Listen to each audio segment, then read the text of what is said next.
Sakafet YouTube, welcome back to my channel. Guys, today we're going to be making some oxtail pilau.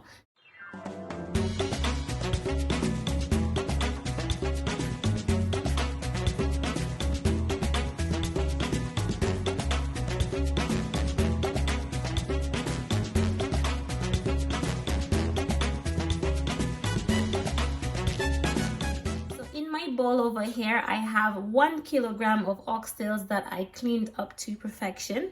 I actually cleaned it with some lemon juice and vinegar, and I got this from my local butchers, and they just sliced it into rings like this for me. Okay, this is how I like my oxtails. So the first thing that we're going to do to season it up, as I go along, I will show you the seasonings I'm using. So I have some Himalayan pink salt. I'm just going to go ahead and put about 1.5 teaspoons of salt in there. That's brilliant. I'm now going in with some black pepper. And if you know me, you know I prefer freshly ground black pepper to the powdered one. I just think this one is just lovely. Okay, we put about 1 teaspoon in there like so. Then over here I have some Maggi all-purpose seasoning. I'm just gonna go ahead and put about 1.5 teaspoons in there. Okay, this is literally my new favorite seasoning, by the way. Lovely. I'm going in with some Old Bay, but if you don't have Old Bay, you can actually just go ahead and add about 2 teaspoons of this Maggi all-purpose. I'm now going in with some smoked paprika, and you just want to put some in here like so. Last but not least, I have some green seasoning, some freshly blended green seasoning. So I'm just gonna go ahead and put a heaping tablespoon in there. Do you see that? Wow. Now what we want to do is to mix it up. Okay, just mix up that green seasoning with the oxtails. Look at that, guys. And the green seasoning, just in case you're wondering, is actually just a blend of celery, parsley, spring onions, garlic, all of that good stuff. Okay, and this is how it is looking. The reason I prefer to use green seasoning rather than freshly chopped seasoning, especially because I have kids and they don't really like seeing seasonings in their food. Look at that, absolutely gorgeous. So this is seasoned to perfection. I'm just gonna go ahead and put some clear up on top, let it sit for about half an hour to an hour in the fridge. If you have plenty of time and you're making this recipe overnight, you can always just put this into the fridge, leave it for about 12 hours, and it will be nicely marinated. Okay, I'm just gonna set that to one side, put it in my fridge to marinate for about an hour. Okay, because I'm cooking this for dinner tonight, and then I'm gonna come back when it is nicely marinated. Okay guys, let us go ahead and make our browning. Over here I have my beautiful pot. I know a lot of you have been wondering, but I got this pot from Lidl's for $17.99 about a month ago. I don't think they have it in stock anymore, but so many of you have been asking me about the pot, and I love it so much. Some nice wooden handles. I just love it, and it's non-stick as well. So in this pot I actually went in with about 1 tablespoon of oil. And as it starts to heat up, my heat is actually on medium low, and I'm now gonna go ahead and put some brown sugar. Okay, this is about 1.5 heaping tablespoon of brown sugar. Some of you have asked me, is there a difference with using brown sugar or white sugar? To be honest with you, I feel like brown sugar gives it that nice golden color when it's all caramelized. However, you can use white sugar as well. I just prefer brown sugar simply because it gives that nice rich golden color. But if you don't have, white sugar will actually work perfectly fine. Okay guys, as you can see, the oil has just started sipping into my sugar, and as soon as it literally is covered, then I'm gonna go ahead and just mix it up just a little bit. As you can see, it's nearly there. Okay, give it about another 10 seconds or so, and that oil would have absorbed nicely into that sugar. It's kind of like magic. Beautiful. Yes. So now you just want to stir it up just a little bit. Okay, keep your heat on low to medium. Make sure you have a window open. Make sure you have your fan on, because it just might smoking up just a little bit, just in case you're trying this recipe for the first time and then you say that, hey, Terri-Ann did not give me a disclaimer. So yeah. Okay, now the first stage is where the oil seeps and absorbs into the sugar, and then it gets to a nice liquid, sort of like this, and then it is actually gonna start foaming up. Okay, so I really like doing this method because I find it easy for me. To me, it's sort of like the authentic way to make brown stew chicken. However, if you make yours any differently, that is absolutely fine as well. In case you're wondering, I'm from St. Lucia, man, and this is how we do it over on that side. Okay, so stir it up just a little bit, but then you want to give it about a good minute or so that it can start foaming up. Okay, but keep your heat on low to medium.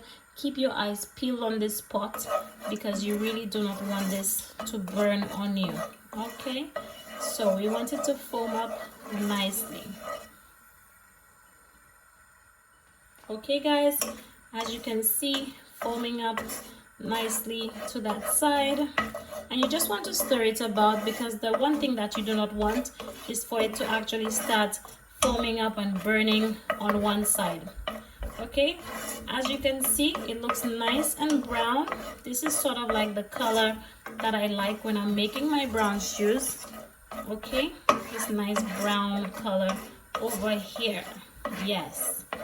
Okay, so this is my oxtails, nicely seasoned on standby, and I'm actually just gonna go ahead and just pour it in like so.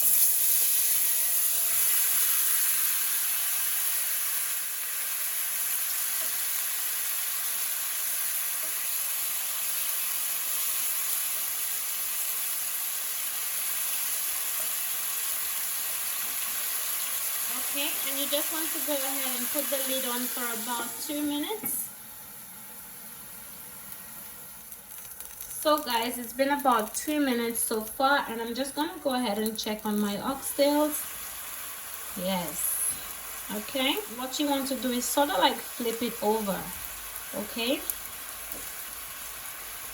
because as it starts to take color on one side, you sort of want to flip it over, that way it takes color on both sides. Okay, now just in case you're wondering, Terri-Ann, is there another way of doing this? I can't seem to get my brown stew and my sugar going on really well. Guys, you can always use browning. Browning is an easier method of doing this. Okay, if that works well for you, then I suggest trying that. Okay, so just flip it over, and then you just want to go ahead, put the lid back on. Okay, put the lid back on, give it another 5 minutes, then we come back and check it. So guys, it's been about 10 minutes in total. Yes, this is how my oxtails are looking. If you look closely, you'll realize that the water has dried up. Okay, and my oxtails are actually stewing down really nicely. So what I want to go ahead and do next, okay, I want to go in with my same bowl that my oxtails was seasoned in, and you just want to swirl around all that extra seasonings in that bowl, mix it up with that water, and then you just want to pour it in here like so. Okay, make sure to get every last drop of seasoning. See that? Yes, this is about 4 or 5 cups of water, and I like to go in with some fresh thyme as well. It's my thyme. Okay, and don't mind how much thyme I'm putting in, guys. This is just going to give this so much flavor, so much flavor. Okay, beautiful. So I am actually just going to go ahead and put the lid on and allow this to slow cook on the lowest heat for about 2 hours. When it's been about 2 hours, I'm gonna come back and show you guys how it's looking. Okay, lowest heat for 2 hours. So guys, it's been about an hour and a half roughly. Okay, and this is how my oxtails are looking. Just gonna give it a little stir up. Now this oxtail is actually not cooked as yet.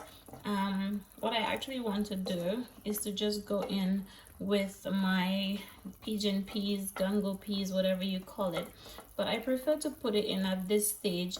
That way it can cook in there for at least the last half an hour while the oxtails are cooking. So the gungo peas I'll be using is actually this one. The brand is Sea Isle. So what I did was just drain the water and just rinse it out a bit. Okay, and now I'm just gonna go in with the can of peas in there like so. Okay, so this is at an hour and a half into the cook time of cooking the oxtails. Okay, and you just want to let that gungo peas cook down in the sauce of the oxtail, as I find this will really help for it to get some flavor while it's cooking. Now the oxtails are actually nearly cooked. Okay, it's not really quite there as yet, so I want to just allow it to cook a little bit more. If you look, you will see that it's gonna start falling off the bone pretty soon, but it still needs another half an hour or so. I'm actually gonna go in with another 2 canfuls of water. Okay, because I want my oxtails to be submerged and in the gravy while it's cooking. And bear in mind, this is also the gravy that we will be using to cook the rice when the oxtails are cooked. Okay, I'm also gonna top up on the seasonings just a little bit. So I'm gonna go ahead and add some tomato ketchup, and I'm just gonna put about a heaping tablespoon, as well as a heaping tablespoon of green seasoning, a little bit of my all-purpose seasoning. You just want to stir that up. Okay, so hopefully by the time the oxtails are cooked, all we need to do is to actually just go in with the coconut milk, rice, butter, and all that good stuff, and we wouldn't necessarily need to add lots of seasonings. Okay, so this is the reason why I added some seasonings to that water that we added. Okay, put the lid on, let it go for another half an hour to 40 minutes. Then we're gonna get started with our coconut milk. So guys, it's been about 2 hours and we are just gonna check our oxtails. Yes, and you just want to go ahead and stir it up. Okay, listen, this oxtail is already falling off the bone, huh? Look at how nice and tender it is. Listen, this thing is so nice and tender. Look at that. This is how I like my meat to be. You see this, guys? It's tearing off so easily. Yes, this is how I love mine to be. So over here I've got my coconut milk. Okay, and another tip that I like to show you guys, whenever I'm checking for coconut milk, anytime I'm buying, I always check the coconut milk content inside the can. Sometimes you find that the coconut milk content in there is about 20%, 30%. Listen, that's no good.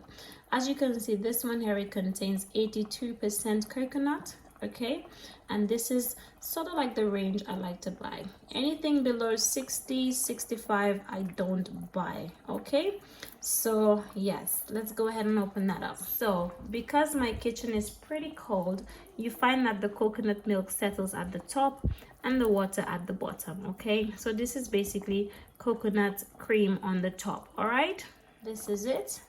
We're just gonna put it in here like so. So this is nice thick coconut cream that I have just added to this. Okay, and this is about, I'd say about half a can. I'm going to show you guys the can in a second. If you look, you will see this is about half a can of the coconut cream.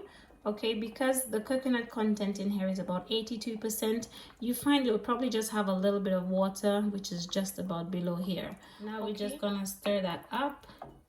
Yes, stir in that coconut milk with those beautiful oxtails. Yes, absolutely delicious.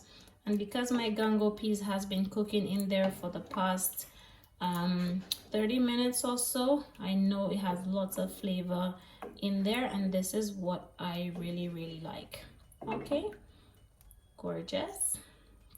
Now I'm just gonna put the lid on and allow that to go for about 10-15 minutes, just so that my coconut milk can cook in there. So guys, it's been about 15 minutes. Okay, my coconut milk is nicely cooked in there, and gorgeous. My coconut milk is cooked in there. So what I want to do now is to actually just go in with my carrots. Okay, I'm using one small carrot that I just chopped. Okay, look at the size.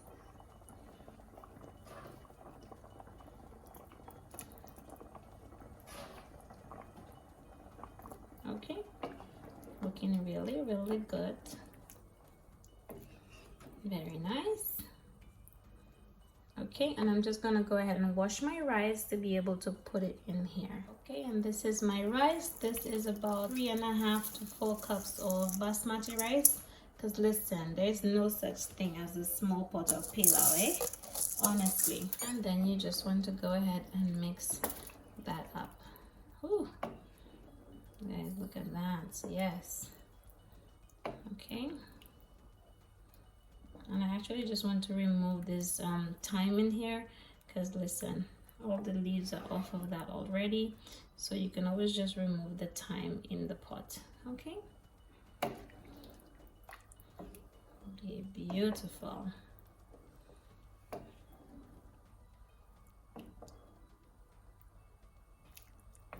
That looks really, really good.